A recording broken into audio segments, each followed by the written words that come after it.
Fala galera, bom dia, boa tarde, boa noite para você que está assistindo esse vídeo. Meu nome é William Matides do canal Educando o Cérebro. Então estamos hoje aqui numa tarde de quinta-feira, dia 15 de fevereiro. Estamos aqui na Prefeitura de Aparecida hoje, é interessante. Estamos aqui hoje com uma excelente profissional da área da educação, da área da psicologia, com vários cursos aí que pode estar oferecendo para todo mundo e vai estar dando uma palestrinha para a gente agora. Uma boa tarde, professora Nereida, psicóloga formada aí. Muito boa tarde para a senhora. Boa tarde, William. Boa tarde a todos vocês.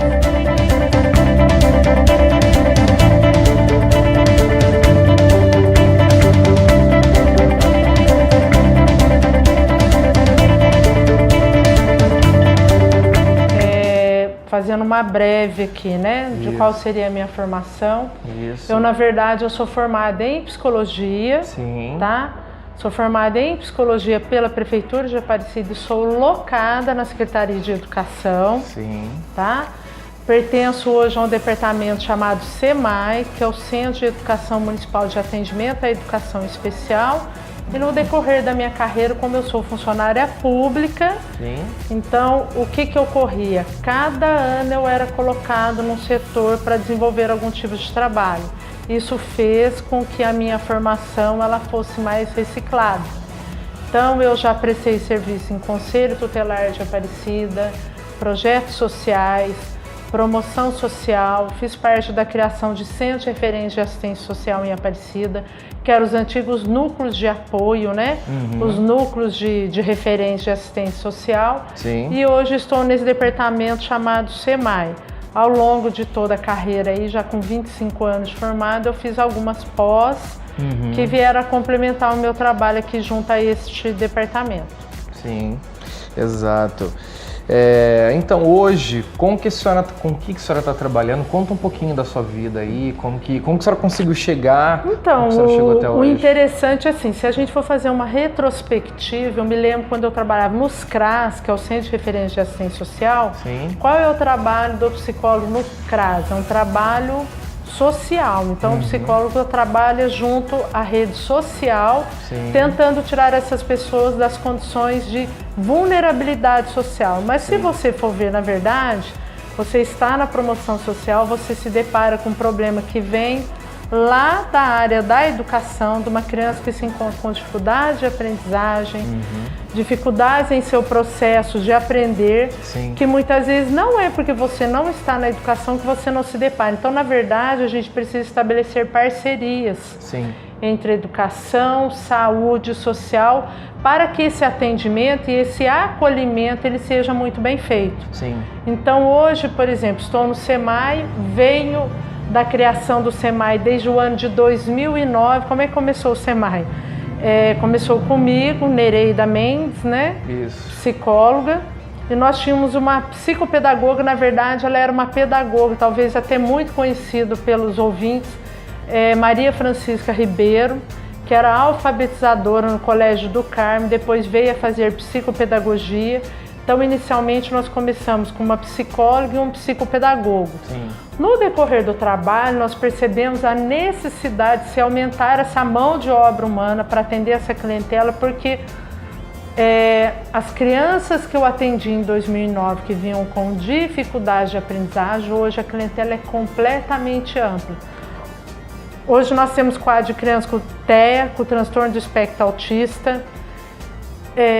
A gente sabe que o trabalho ele deveria ter uma equipe já formada, mas infelizmente na prática não é isso que ocorre. Então hoje nós começamos o SEMAI comigo, Nereida, a Kika, psicopedagoga. A Kika, infelizmente, no ano passado ela veio a falecer, né? Então nós perdemos a psicopedagoga e ficou eu e a Mariana dos Santos, que é a nossa psicóloga, que começou inicialmente na educação infantil. Entendi. O porquê de ter se colocado um psicólogo na educação infantil? Porque nós tínhamos a ideia de fazer um trabalho de prevenção, para evitar que quando a criança ingressasse no ensino fundamental, quando ela se deparasse com o processo de alfabetização, alguns dos problemas mais comuns fossem atenuados. por exemplo, a gente tinha ideia de se ter um psicólogo da educação infantil para se fazer um trabalho de prevenção e uma terapeuta ocupacional que nós não conseguimos. Então, como é que nós trabalhamos hoje na rede? Sou eu e a Mariana, que somos a linha de frente, que são os psicólogos, a gente fala de uma equipe multiprofissional. Nós tínhamos um fonoaudiólogo que era cedido pela área da saúde, aposentou, mas já estamos fazendo contato com a Secretaria de Educação e reivindicando os nossos pedidos para que essas crianças sejam bem atendidas. Então, nós precisamos hoje, né, de um fonoaudiólogo para se realizar toda a avaliação fonoaudiológica, porque assim, o número de casos encaminhados para exame do processamento auditivo central, alteração no processamento auditivo central, é uma demanda grande. Recebemos uma grande demanda também para que sejam avaliados pelo terapeuta ocupacional. Tudo isso através do quê? Do encaminhamento do neuropediatra, que também é terceirizado. Esse processo auditivo central, o que seria? Seria uma disfunção que a criança não processa daqui para cá. Então, o que acontece? Ela pode ocorrer em 3 níveis.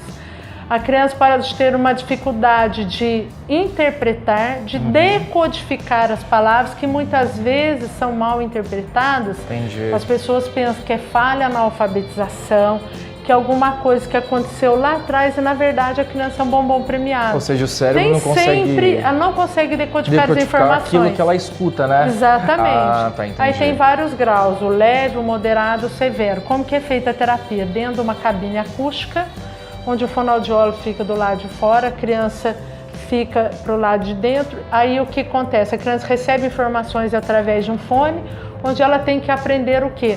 A decodificar as informações. O que isso na prática significa para a gente? Que a criança em sala de aula, ela tem o professor, ela tem o conteúdo sedado, ela tem todo o ruído, tudo aquilo que interfere a sua aprendizagem, ela tem que aprender o que? A decodificar e separar aquilo que a gente fala que é figura e que é fundo na Gestalt. O que é figura? A aula. O que é fundo? São os outros efeitos que interrompem esse processo de ensino-aprendizagem. É o ruído, né? O que seria até interessante depois também vocês estarem entrevistando uma fonoaudióloga para falar sobre essa questão do distúrbio do processamento auditivo central. Indicar pra gente Tem depois. uma boa também pra gente indicar. Então, o que acontece? Nós não temos esse instrumental que é a cabine, não temos o fono. O que nós possuímos na prática hoje? Nós temos 11 especialistas de sala de recursos. Quem são esses especialistas? São professores que têm formação em educação especial ou psicopedagogia, que oferecem o atendimento educacional especializado. Como que é isso? As crianças com deficiência que são encaminhadas pela escola, elas têm o direito de frequentar a classe comum, então elas faz o período da classe regular em sala de aula e no período contraturno ela frequenta esse atendimento educacional especializado. É uma prática completamente diferente de sala de aula, onde eles aprendem através da brincadeira, do lúdico e tudo isso através de um projeto, um planejamento individual diante da necessidade de cada aluno. Então nós temos 11 no município, sendo que 2 desses professores eles fazem, a gente fala que é a dobra, né? Eles atendem um período numa escola e outro período em outra escola. Então, qual é o trabalho do SEMAI junto a esse especialista em sala de recursos? Toda essa equipe é formada, na verdade, com o único objetivo de fazer com que as crianças tenham sucesso na escola. Nem sempre ter sucesso na escola condiz com aquilo que os pais esperam do aluno, ser um aluno nota 10, porque ela vai aprender de acordo com o seu ritmo, cada um com a sua particularidade, mas que a criança se veja aprendendo e que ela consiga se sentir aceita e que haja também a formação da inclusão social. Então, como é que nós trabalhamos? Nós temos esses 11 especialistas, nós 2 que somos psicólogas, a Mariana ela é concursada pela Prefeitura de Aparecida como psicóloga educacional. Eu sou psicóloga da Prefeitura, emprestada para a educação, mas já me sinto psicóloga educacional, porque aí, nos 25 anos de cá, 10 anos prestada à área social e 15 para a área da educação. Nesse meio campo, eu fui indicada pelo Poder Judiciário. Foi feita uma pesquisa na Prefeitura qual psicólogo poderia atender a demanda do Poder Judiciário e o Conselho Tutelar. Eu fui indicada. Aí eu fui fazer uma pós na área de violência física doméstica contra criança e adolescente pela USP, que na verdade depois nos traz muito material. Hoje eu vejo, para a minha realidade hoje, por quê? Como é que funciona o atendimento aqui? De terça a sexta-feira eu faço o processo de avaliação individual. Como é que é isso? A gente tem uma ficha de encaminhamento que são encaminhados pelos coordenadores da escola através dos seus professores. Aquelas crianças que possuem maior necessidade. É claro que a gente tem que dar uma peneirada, porque eles mandam alunos que muitas vezes não existe uma necessidade de todo um trabalho de avaliação. Às vezes um olhar, uma observação, uma escuta com esse professor, uma palavra com os pais, a gente já consegue sanar essa dificuldade. Sim. Então é feito esse trabalho de avaliação. Dentro desse processo de avaliação são aplicados testes psicológicos e técnicas projetivas com o intuito de se observar o comportamento do aluno para ver se o emocional está afetando no processo de ensino-aprendizagem ou vice-versa. Aquela criança que já tem uma dificuldade de aprendizagem e começa a afetar a sua autoestima, que na grande maioria é o que ocorre. Então a criança não se vê aprendendo, ela se sente desfortalecida, não sente força, não sente apoio na família, né? Reprimida, muitas vezes através de um bloqueio emocional. Exato. Então, como que é feito isso? A gente faz esse processo de avaliação, aí todas as crianças que são avaliadas, existe toda segunda-feira um grupinho de terapia infantil que nós criamos aqui. Então, eu tenho, por exemplo, para cada horário, são 6 crianças de acordo com a faixa etária. Por exemplo, eu tenho o horário das 8h30 às 9h30, que é criança de 7 a 9 anos. Das 9h30 às 10h30, criança de 9 a 12. Depois, à tarde, eu tenho o grupo dos pré-adolescentes, dos adolescentes.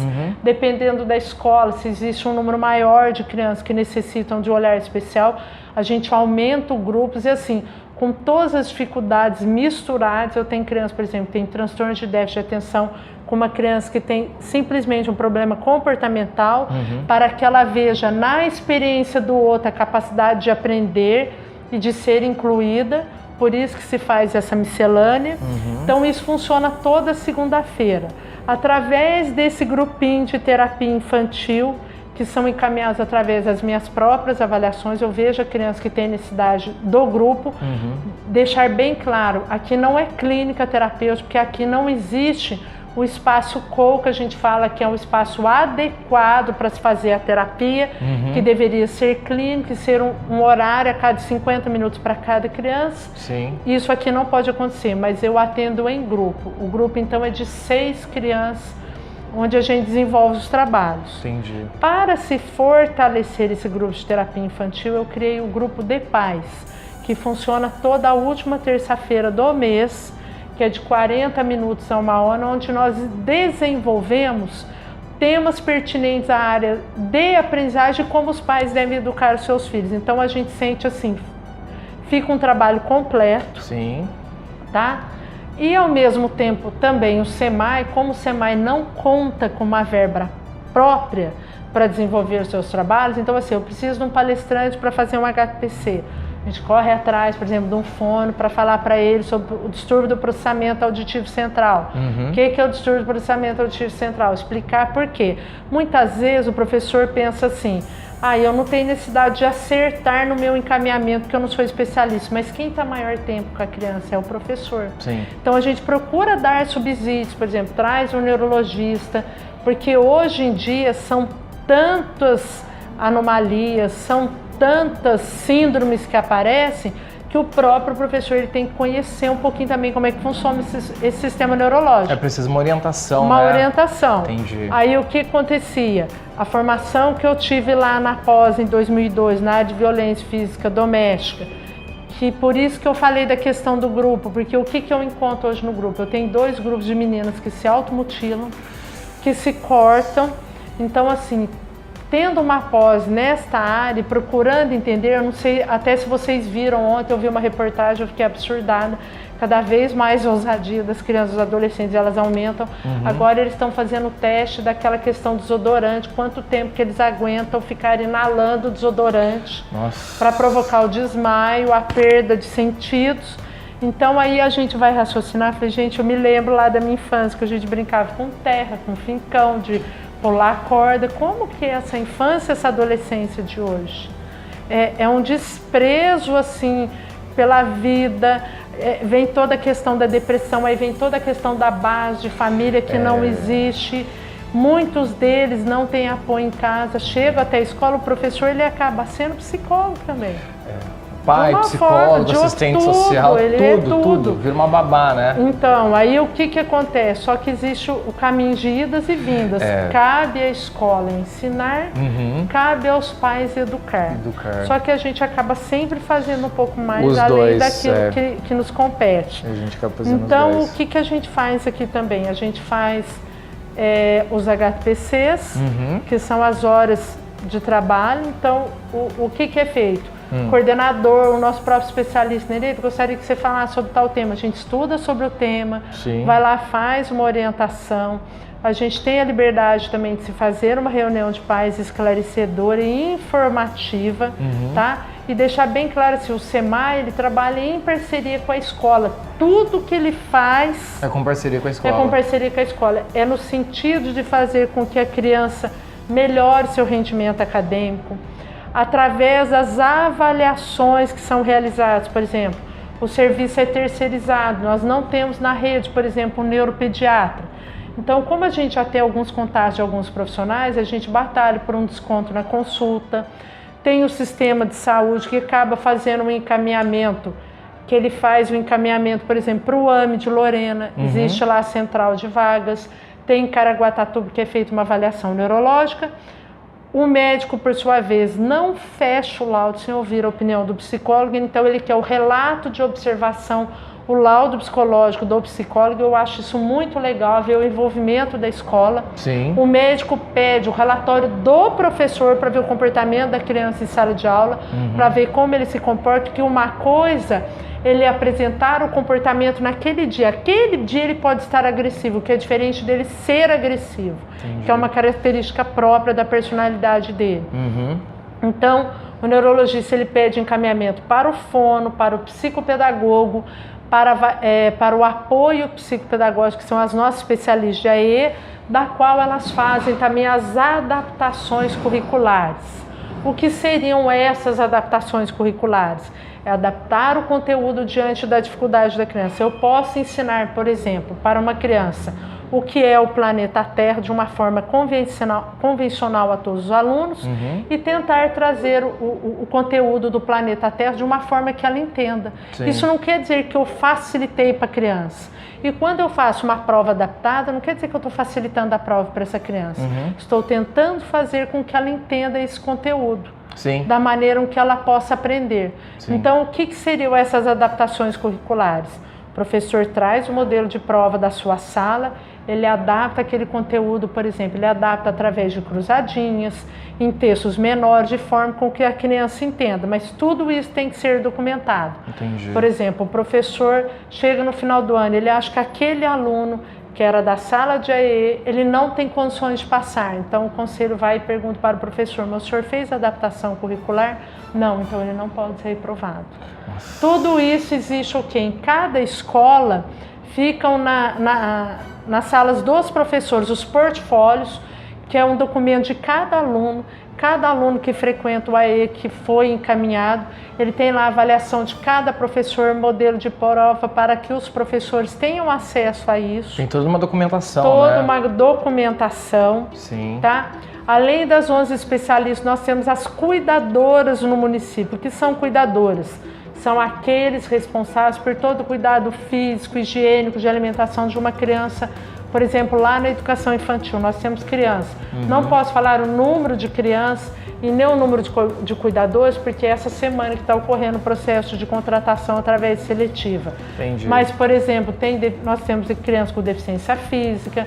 Até o ano passado, a gente tinha criança com deficiência auditiva, cadeirante, criança que, por exemplo, tinha aquela síndrome, a gente falava que era dos ossos de vidro, que a criança tinha o osso totalmente comprometido, teria que se ter um cuidador, mas tudo isso através de avaliação do neurologista, onde ele fala que a criança necessita de um cuidador. Então isso é específico para cada caso. Então a criança, quando ela passa a frequentar o SEMAI, existe todo um trabalho por detrás disso. É um trabalho de parceria dos pais, é um trabalho de parceria da saúde, da promoção social, que o trabalho não funciona sem uma rede articulada. Entendi. E assim, para tudo isso, existem parâmetros, que vocês utilizam parâmetros para tudo isso, documentações? Quais documentações vocês utilizam? Então, por exemplo, se vai ser encaminhado ao neurologista, o neurologista emite um pré-laudo que seja falando da hipótese diagnóstico, o CID, falando o CID da doença. Existe todo um parâmetro no Prodesp, a criança que deve ser cadastrada no Prodesp, por exemplo, transtorno do espectro autista, deficiência intelectual são amparados pela lei. Os outros casos, por exemplo, transtorno de déficit de atenção e hiperatividade, é um transtorno comportamental. Sim. Mas, na verdade, se você for ver na prática, se ele é uma criança agitada, ele tem condições de se concentrar na sala de aula? Ele já tem uma dificuldade. Então, nós atendemos em caráter colaborativo. Sim. Mas existe um número específico para esse professor de AE atender em sala de aula. Sim. O máximo é 15. Então, passou de 15, então ele tem que mesclar entre aqueles que precisam e aqueles do atendimento colaborativo. Entendi. Na verdade, a gente deveria contar hoje, né, com atendimento de fono. Aí, o que acontece? A gente vê o serviço terceirizado que a gente está batalhando pela rede de saúde, isso ainda está em conversação, isso não é nada ainda firmado, a gente não pode falar que vai ter ou não vai ter, está sendo feito um levantamento na rede para se ver o número de crianças que foram encaminhadas para terapia ocupacional e crianças que foram encaminhadas de repente para o exame do processamento auditivo central, tá? Mas é uma necessidade do município. Mas eu vejo, porque assim, a gente vai em curso de formação, a gente vê em outros municípios que de repente nem começaram esse trabalho de inclusão. E eu acho que a base, o alicerce de todo o trabalho de inclusão é a formação das pessoas que estão à frente da escola, os gestores, de se ter uma formação inclusiva. Sim. Não adianta eu chegar lá do professor e exigir com que ele faça uma prova adaptada, ele nunca ouviu falar do que é uma prova adaptada. Eu queria fazer que ele engula pela goela abaixo, que ele tem que fazer uma adaptação para um aluno, que ele tem que aplicar isso tem que vir desde a cabeça dos gestores. O diretor entender o que é uma formação de educação inclusiva, o vice-diretor, ele preconizar na sua escola, fazer com que cada professor tenha obrigação de elaborar provas adaptadas, conteúdos adaptados, entrar em parceria com esse professor especialista dele, montar um programa individualizado para cada aluno, para que esse aluno se veja no dia a dia, ele podendo conviver com os demais, que ele é capaz de aprender. Entendi. Tá? Então existe assim, todo um trabalho por detrás disso. A gente, por exemplo, tem o documento do médico, aí vem o encaminhamento do TO, tudo é documentado, tudo é laudado. Chega final do ano, a gente faz as devolutivas nas escolas, chama os professores, orienta, porque muitas vezes tem professores que também estão se descobrindo, porque a inclusão é um processo, ela é nova, então ninguém nasce sabendo. Sim. Hoje, por exemplo, eu tenho um transtorno do espectro autista, amanhã ou depois eu tenho uma outra síndrome que faz parte da característica daquela anterior. Então, assim, tem que estar estudando o tempo inteiro. Pode estar se desenvolvendo, né, ao longo... O tempo inteiro. E até porque hoje nós temos aí as doenças, elas estão muito presentes. Sim. Hoje nós temos aí a febre amarela, a dengue, o zika vírus, crianças que nascem com isso, o que acontece com a criança? Então, na verdade, essas vão ser as nossas crianças do futuro. Crianças que, de repente, apresentam alguma deficiência e como nós devemos trabalhar com ela. Então, tudo também é um aprendizado. E com esse mundo em alta, né, a informação, a evolução fica cada vez mais difícil, né?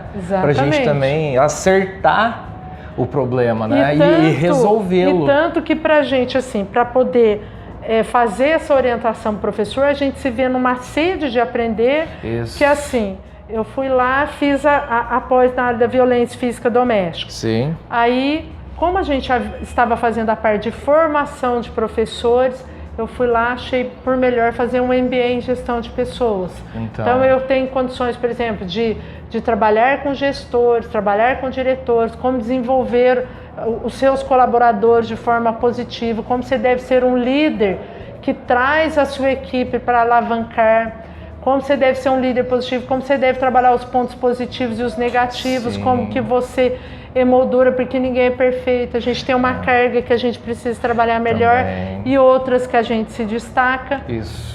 Como estava na área da educação, entrando no departamento de inclusão em 2009, fui fazer a psicopedagogia, para se tentar entender por quê, porque a psicologia já não me dava mais resposta, porque não é tudo mais emocional, a ciência está evoluindo, as doenças elas estão vindo. Você não via com tanta naturalidade se falar em transtorno do espectro autista, e hoje a gente vê um número assim, meninas novas que engravidam, a criança tem o transtorno do espectro autista. Aí você tem que fazer um trabalho com a família, um trabalho com a escola. Existe a lei que ampara hoje a criança autista. Nenhuma escola pode negar uma vaga a uma criança que tem o transtorno do espectro autista. Não pode se cobrar uma taxa a mais para se colocar um cuidador. Sim. Aí, após isso, eu fui vendo assim, gente, como que cacinhos estão crescendo. Fui fazer a neuropsicopedagogia, assim vai.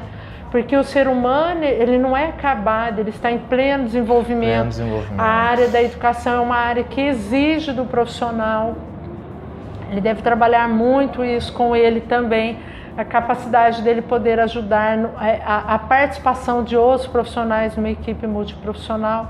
Então, assim que funciona, para depois a gente poder até fazer um parâmetro do que vinha a ser as classes especiais para hoje a educação inclusiva. É uma série de coisas, né, para que foram estão caminhando, né? Isso, estão foram caminhando. caminhar. Legal. E professora, se existe, qual a diferença de educação inclusiva para educação especial? Se ela existe, tem alguma diferença? Então, na verdade, ela foi passando por diversas fases, né? Eu venho da participação do psicólogo, porque eu trabalhei nas escolas. Eu fui inicialmente psicólogo de 3 escolas, hoje eu sou psicólogo de 7 escolas. Mas assim, sistema de rodízio. Eu já cheguei a trabalhar na escola, no espaço escola, né? E que eu via que esse trabalho do psicólogo embutido na escola, ele não tinha um efeito positivo, porque existia uma tendência a psicologizar tudo era de fundo emocional. Sim. A criança apresentava qualquer mau comportamento na sala de aula, chama o psicólogo lá para ele resolver, e não é assim. Questão de indisciplina é responsabilidade do professor, dos pais, da escola. Aí vem toda a questão de limites, que a criança tem que ter limites, esses limites devem ser lapidados, que a gente pode fazer um trabalho também com os parâmetros curriculares, né, com os eixos transversais que a gente fala, trabalhar a questão da indisciplina. Então eu venho desde uma época o psicólogo atuava dentro da escola para se ter um centro de formação inclusiva. Existiam antigamente as classes especiais, que eu me lembro que era assim, as classes especiais na verdade eram crianças com todo tipo de dificuldade embutida numa classe. Né? Então às vezes a gente até encontrava de forma errônea crianças com deficiência mental na classe especial. Tá?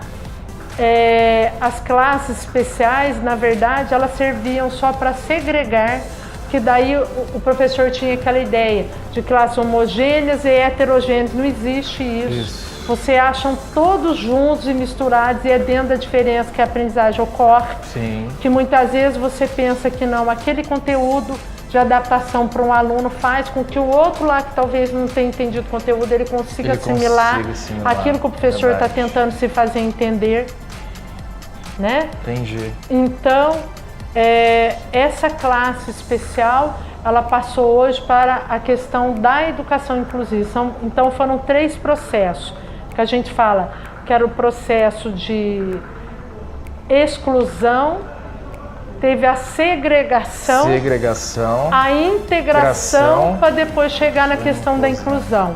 Na prática, na verdade, eu acho que a inclusão ela está ocorrendo devagar e muito mais uma inclusão social. A passinho de tartaruga, né? Bem devagarzinho. Porque ela ainda é lenta, porque nós não temos ainda nas escolas, as escolas totalmente adaptadas, com rampas, com, sabe, professor intérprete. Sim. Nós mesmos vamos buscando, nós procuramos buscar a nossa formação. Eu estou com 4 pós agora, me matriculei no próprio ambiente de trabalho, aqui vai ter o curso de Libras, eu vou fazer Libras, porque eu me senti na necessidade, porque veio o aluno com deficiência auditiva, que a gente tem que fazer a leitura labial e muitas vezes a gente encontra dificuldade, então a própria necessidade faz com que você busque essa informação. Entendi. Então a inclusão, na verdade, ela está caminhando em todas as suas atitudes, a inclusão de todas as formas, né? A inclusão de raças, de etnia, nas escolas. Então, ainda existe um longo processo a se enfrentar. Mas eu acho que o primeiro passo é a transformação da mentalidade das pessoas. Entendi. Que a gente pode fazer isso em debates, nas nossas próprias escolas, tanto que os nossos professores, eles têm por obrigação, deveria ser feito, nem sempre é feito, tá? Deixar isso parente. Uma vez por mês de fazer um HTPC inclusivo na sua escola, ele escolher um tema. O ano passado, por exemplo, eu me ofereci para cada uma das nossas especialistas, por exemplo, existia a Mariana, que tinha as suas escolas, e eu tinha as minhas. Sim. Eu ia lá e escolhi um tema, por exemplo, eu tenho um quadro de um adolescente que tem um quadro de dispraxia motora, que é a dificuldade na coordenação motora para escrever, o simples ato da escrita, o menino não consegue pegar na ponta do lápis. Sim. Então é um trabalho com o neuro, com o terapeuta ocupacional. Então fui lá, fiz um HTPC. Então, para quê? Para que as pessoas comecem a entender que a inclusão ela está aí e ela tem que ser absorvida, ela tem que ser feita. Então a gente pode trabalhar isso em HTPC, a gente monta panfletos informativos, Semana da Inclusão faz um trabalho diferente com os alunos da Escola da Classe Regular, com os alunos do AE, que é o Atendimento Educacional Especializado, né? Então ela é feita nesse sentido. Houve um avanço, mas ainda se tem muito a caminhar. Tem muito, porque é muito, nós, né, escutamos ouvir muito, a gente escuta muito, né? Vamos fazer inclusão, fazer inclusão. Só que não é fácil. Só que não é fácil fazer. Por exemplo, a gente tem escolas aí, nós temos quadros de crianças, por exemplo, com síndrome mais que necessitam mais o professor. Às vezes o próprio professor chega pra gente assim, olha, eu não sei trabalhar, o que eu tenho que fazer? A gente indica, mas não existe uma receita pronta. Não. Cada um vai descobrir a sua forma de trabalhar. E dentro da inclusão a gente sempre preconiza a seguinte informação: tudo que você fizer, e que trouxer resultado para a criança, ele é bem-vindo. Sim. Qualquer ação, qualquer mudança de atitude, ela é bem-vinda. Uau! E como é que as pessoas podem estar tendo esse acesso com vocês? Então, o SEMAI ele é um departamento municipal, então pertence às escolas municipais.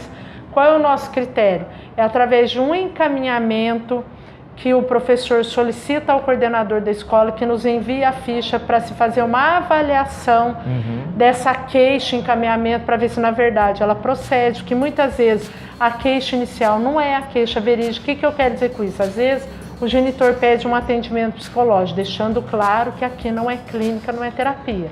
Então tudo que a gente faz é a favor da aprendizagem da criança. Se a gente percebe que a criança tem um transtorno, que ele necessita ser trabalhado com maior intensidade, a gente encaminha com um psicólogo clínico para que seja feito esse trabalho extra SEMAI. Entendi. Então o SEMAI, como é que é feito? Ele recebe essa ficha, ele faz a avaliação do aluno em concomitância, ele trabalha junto com esse especialista de AE que vai fazer a avaliação pedagógica. Sim. Os dois entram no consenso, a gente solicita de repente a avaliação do neuro, o neuro faz as outras possíveis avaliações, pedindo exames laboratoriais, pedindo apoio psicopedagógico, cuidador, e assim começa o trabalho do SEMAI.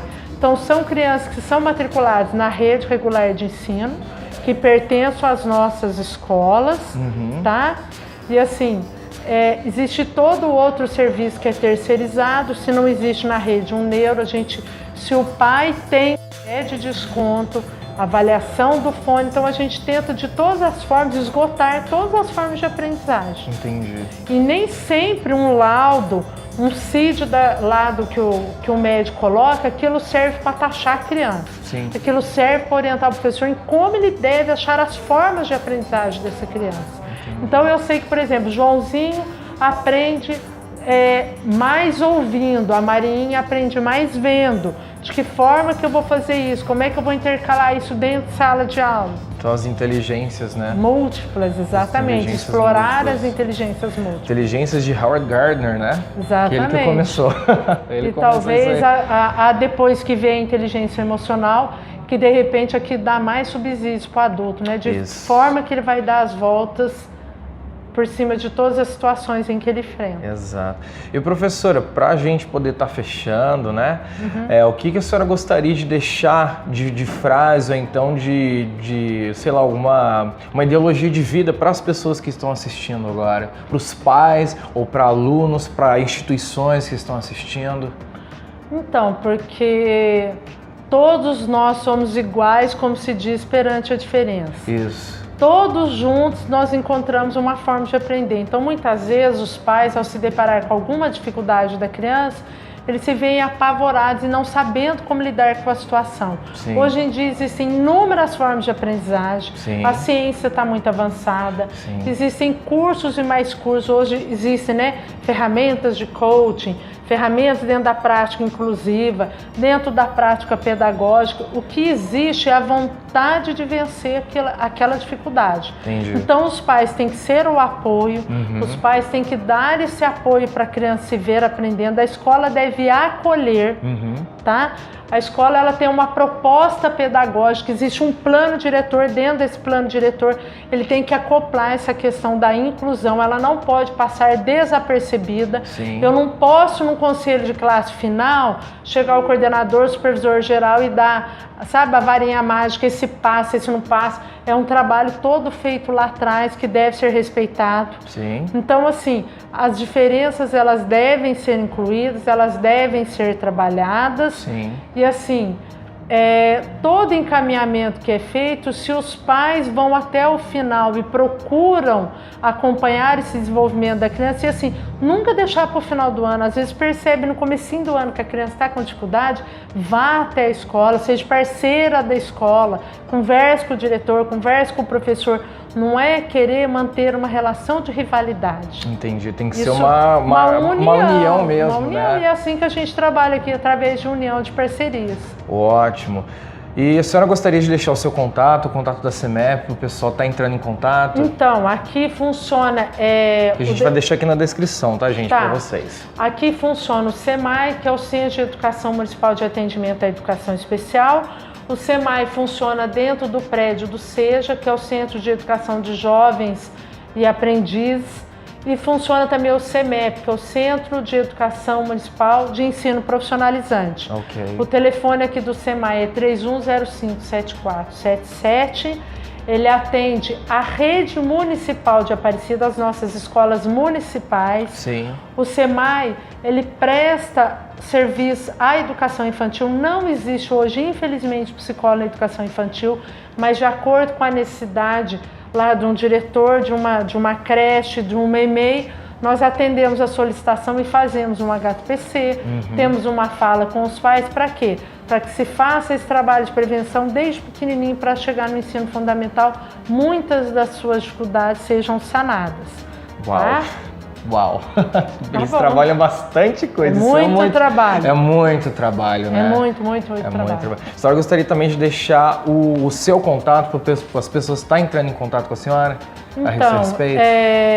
Eu trabalho aqui no SEMAI, meu nome é Nereida Mendes, né? Trabalho aqui de segunda a sexta-feira, das 8 às 12 horas, das 13 às 17 horas. Ainda não possuo clínico pela falta de tempo, então não posso estar fazendo nenhum anúncio aí de forma assim para algo particular, mas sou funcionária pública. Tá, mas para uma orientação mesmo das pessoas. Sou funcionária pública concursada aqui há 24 anos, praticamente, e no futuro aí, quem sabe, uma consultoria, né? Uou, que ótimo, quem sabe? Muito bom. Quem sabe? Professora Nereida, muito obrigado. Obrigado a você. Por ceder seu tempo pra gente. Tô com a mão gelada, tá com o ar-condicionado ligado. Minha mão tá geladíssima aqui.